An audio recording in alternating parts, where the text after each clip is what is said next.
Hey there.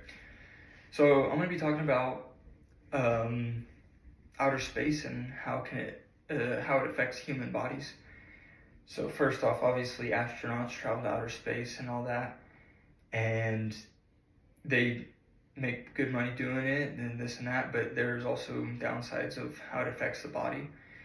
It's a very lovely sight to see when you're in outer space and get to see all the filaments and all the beautiful colors of the planets, all the lighting and everything, but it comes with a price. And astronauts have to pay that price of the way that their body's going to be affected.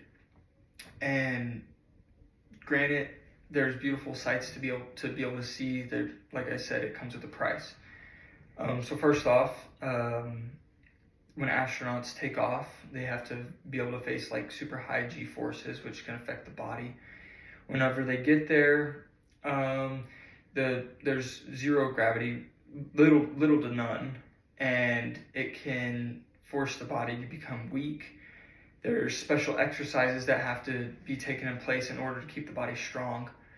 When astronauts get back into Earth, their body is affected, and they're not used to gravity. If they're long-term jobs in outer space, then it can really affect the body. There's other short-term projects where they're there for a few hours, few days, stuff like that. It doesn't affect the body as much, but it still does. Cardiovascular strain is another big challenge that astronauts have to face. Just because microgravity alters the blood flow, and it can cause swellness, it can cause just a lot of blood volume to decrease. There's also studies that reveal astronauts just will tend to get puffiness in their face, they will tend to swell all over their body and everything. And then the psychological events is mentally, some people are not strong enough for whenever they're there, they think they're going to be their normal life, and they get back and that's not their normal life. Bone mass or bone volume will also become weaker, which can cause astronauts' bodies to be more fragile. Their bones can be more fragile. It's easier to fracture, break, whatever that case is. So, like I said, there's multiple specific workouts that they have to do while they're there. There's been multiple studies on what they can do to fix it. NASA's been studying it. There's other scientists studying it.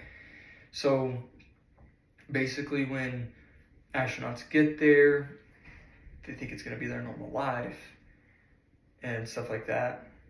And then whenever they get back, they have to adapt and readapt to a different lifestyle than they're used to. Granted, it was what they started with.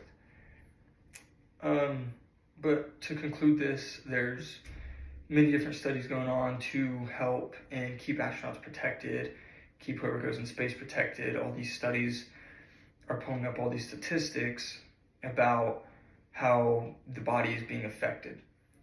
And usually astronauts can take a while to get back used to the normal being of themselves, and their bones, their bone marrow and all that will still not be the same healthiness. It won't be the same as it was whenever they got there. So therefore, to conclude this, I just wanted to talk about how astronauts' bodies are affected from between when they go into space and whenever they leave space and they get back and they're back home.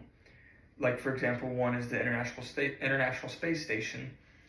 The astronauts will be very fatigued and drowsy when they get back. They're not used to the gravity. Most of the time they have to be in wheelchairs. They can't walk. Just a multitude of things. So, in regards, thank you.